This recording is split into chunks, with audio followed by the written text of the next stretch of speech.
Hello everyone. इस video पर बात करने वाला हूँ Chhattisgarh board class 12th subject Hindi set क्रमांक सी का उत्तर कुंजी इस वीडियो पर बताने वाला हूँ। तो स्टूडेंट वीडियो को लाइक शेयर और यूट्यूब चैनल को सब्सक्राइब कर ले। इसका पीडीएफ डाउनलोड करने के लिए व्हाट्सएप ग्रुप को ज्वाइन कर लेना। आगे कंपटीशन एग्ज़ाम्स नीट के लिए, जेईई के लिए, पीटी के लिए, प्री फार्मेसी टेस्ट के लिए ग्रुप को ज्वाइन अवश्य कर सकते हैं। लिंक आपको डिस्क्रिप्शन बॉक्स पर मिल जाएगा। तो हम लोग स्टार्ट करते हैं। यहाँ पर सबसे पहले पूछा गया था अपठित गद्यांश। गद्यांश को आपको पढ़कर, ये गद्यांश का जो टॉपिक रखा गया था शिक्षण कार्यों के ऊपर यहाँ पर ये दिया गया था। इसको आपको पढ़ते हुए शिक्षण कार्य यहाँ पर अभ्यास के ऊपर, भाषा के ऊपर ये पूरा टॉपिक यहाँ पर दिया गया था।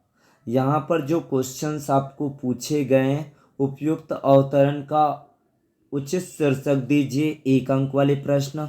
गद्यांश में वक्तृता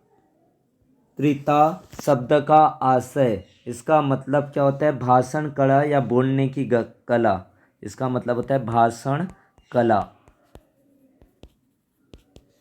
यहाँ पर और आपका अगला क्वेश्चन है सुयोग्य और विचारशील लेखक बनने के लिए क्या क्या करना चाहिए। तो ये आपको पैसेज से ढूंढना। निरंतर लेखन कार्य के अभ्यास से क्या क्या लाभ है। गद्यांश के रेखांकित वाक्य की व्याख्या कीजिए। भाषा में प्राचीनता, शैली, व्यक्तित्व और विचारों में प्रौढ़ता आती है। ये आपको दिया गया है।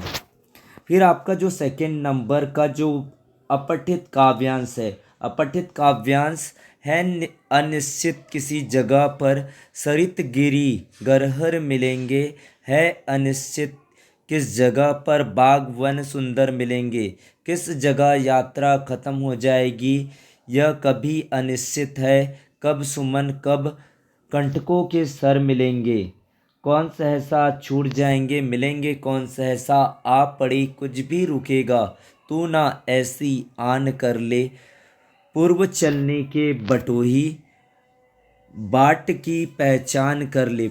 सुमन का पर्यायवाची क्या होता है? तो सभी को पता है सुमन का पर्यायवाची क्या होता है? फूल। फूल और क्या होता है? पुष्प होता है। फिर आपका जीवन यात्रा क्या अनिश्चित है? तो कवि के अनुसार, कविता के अनुसार यह अनिश्चित है। नदी, पहाड़, गुफाएं, बाग और वन कहाँ मिलेंगे और यात्रा कहाँ खत्म होगी। बटोही को बाट की पहचान कैसी करनी चाहिए? बटोही को यात्रा चलने से पूर्व अपने मार्ग की भली भांति पहचान करना चाहिए। फिर है कविता का मूल भाव बताना है। जीवन का पथ अनिश्चितताओं और चुनौतियों से भरा होता है। मनुष्य को आगे बढ़ने से पहले मार्ग की बाधाओं का पूर्वानुसार लगाकर दृढ़ निश्चय के साथ आगे बढ़ना चाहिए। तो ये आपको पहले पढ़ना है। सुमन का क्या है? जीवन यात्रा से क्या अनिश्चित होती, बटोही को बाट की पहचान कैसी करनी चाहिए, और कविता का भाव स्पष्ट, मतलब कविता को थोड़ा सा एक्सप्लेन करना था। नाटक लेखन में देश काल एवं वातावरण का क्या महत्व है, ये क्वेश्चन पूछा गया था। नाटक के बारे में बताना था कि नाटक लेखन में देश काल और वातावरण पर क्या महत्व होता है। कविता का मूल स्वरूप क्या है, लिखिए।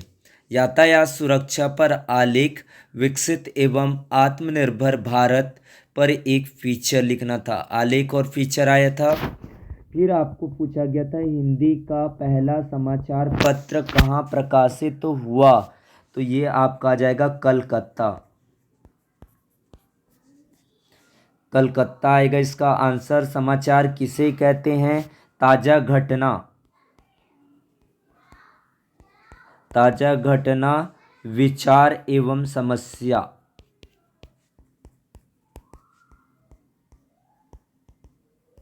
फिर है भारत में हिंदी पत्रकारिता दिवस कब मनाया जाता है? 30 मई को।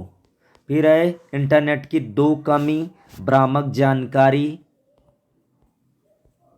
भ्रामक जानकारी। फिर हो जाएगा आपका साइबर अपराध। तो ये इस तरीके से एकदम आंसर बहुत ही आसान पूछे गए थे पत्रकारिता से। फिर आपको जो प्रश्न नंबर 6, एक पेड़ माँ के नाम संपादक को पत्र लिखना था।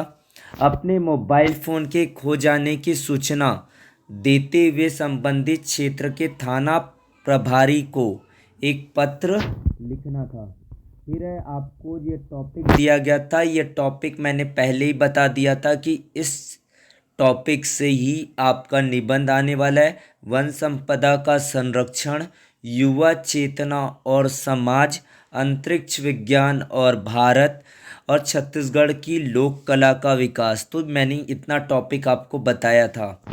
फिर आपको दिया गया है किसान किसबी किसान कुल बनिक भिखारी भाट, चाकर चपल नट चोर चार चिटकी। यहाँ से आप पढ़ने के बजाय यहाँ पर आप प्रश्न देखें। कवि के अनुसार पेट भरने के लिए लोग क्या क्या करते हैं, ये आपको मॉडल पेपर में दिया गया था ये क्वेश्चन।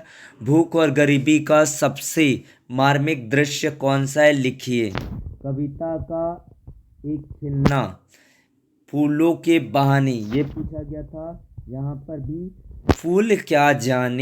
फूल क्या जाने में कौन सा अलंकार है, यहाँ पर हो जाएगा प्रश्न अलंकार। निहित अलंकार की परिभाषा भी आपको बताना है। काव्यांश का भाव सौंदर्य यानी कि इनके भावार्थ आपको पंक्ति को समझते हुए लिखना था। फिर आपको उषा कविता के किन उपमानों को देखकर यह कहा जा सकता है कि यह कविता गांव की सुबह का गतिशील शब्द चित्र है। फिराक गोरखपुरी शायर ने राखी के लच्छे को बिजली की चमक की तरह कहकर क्या भाव व्यंजनित करना चाहता है, लिखिए। रस का अक्षय पात्र मैंने पहले बताया था। फिर आपका अगला क्वेश्चन है, यहाँ पर दिया गया है टॉपिक भ्रष्टाचार के ऊपर दिया गया था। ये टॉपिक त्याग के बारे में दिया गया है। आप निकाल सकते बरसता पानी के ऊपर गगरी फूटी प्यासा बैल के बारे में दिया गया, यानी कि इंदर सेना काले मेघा पानी दे। धर्मवीर भारती के बारे में ये दिया गया है। तो यहाँ पर आपको जो प्रश्न दिए गए थे, 2 प्रश्न दिए गए थे जिनका जवाब यहाँ से लिखना था। फिर है आपका प्रश्न नंबर 12। बाणभट्ट आत्मकथा उपन्यास का लेखक हजारी प्रसाद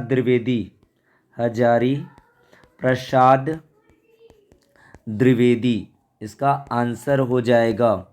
फिर है लुट्टन पहलवान अपना गुरु ढोलक को, मैंने पूछा भी था आपको लाइव क्लास पर। स्त्री माया न जोड़े, यहाँ माया शब्द किस ओर संकेत कर रहा है, इसके बारे में आपको लिखना था। 2 अंक का प्रश्न दिया गया था। फिर है कोमल और कठोर, ये आपको मिशन उत्कर्ष में क्वेश्चन आया था। फिर है खुंटी और टोपी से लेखक का क्या आशय है, ये 3 अंक के समझाने वाला प्रश्न पूछे गए थे। फिर आपका है चौपाई छंद के लक्षण लिखे। चौपाई छंद में क्या होती है, आपकी 4 चरण होती है। प्रत्येक चरण पर 16 मात्राएं होती है। आपको जय जय हनुमान ज्ञान गुण सागर कपिस तीनलोक उजागर आप लिख देते, यहाँ पर हो जाता आपका। फिर आपका जहाँ पर उपमेय में उपमान का आरोप हो, वहाँ पर होता है आपका रूपक अलंकार। दूर के ढोल सुहावने होते हैं, यानी कि दूर से कोई भी बातें बहुत मधुर लगती है। फिर आपका जो क्वेश्चन पूछे गए थे, इनमें कौन सा रस है। जो जन तेहु बन बंधु बिछोऊ पितु वचन मन तेहु नहीं ओहू, यहाँ पर करुण रस होगा। फिर आपका है निपात शब्द, जो वाक्य में कोई परिवर्तन नहीं लाता उसे निपात शब्द कहते हैं। ये भी वो भी, यानी कि मुझे ये भी करना पड़ता है, इस तरीके से आप लिख सकते थे। सिल्वर वेडिंग विवाह कितनी वर्षगांठ को कहते हैं, 25वीं वर्षगांठ। तो इसमें आ जाएगा 25वीं। जूझ कहानी के लेखक आनंद यादव, यहाँ पर हो जाएगा आनंद यादव। मोहनजोदड़ो में किस प्रकार की खेती होती है, अतीत के दबे पांव पर लिखना था। फिर आपका जो प्रश्न पूछे गए थे बड़े बड़े, वो जितने पूछे गए थे उन्हीं में से ही दिया गया। टूटे फूटे खंडहर, सिंधु सभ्यता की खूबी, उसका सौंदर्य।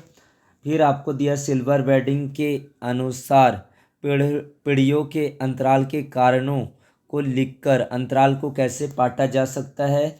जूझ कहानी के नायक किशोर छात्रों के लिए एक आदर्श प्रेरणा स्रोत है, कहानी के आधार पर लिखिए। तो इस तरीके से प्रश्न पूछे गए थे। तो पेपर कैसा बना कमेंट बॉक्स पर बताइए। वीडियो को लाइक करें, शेयर करें, सब्सक्राइब करें चैनल को। Thank you so much.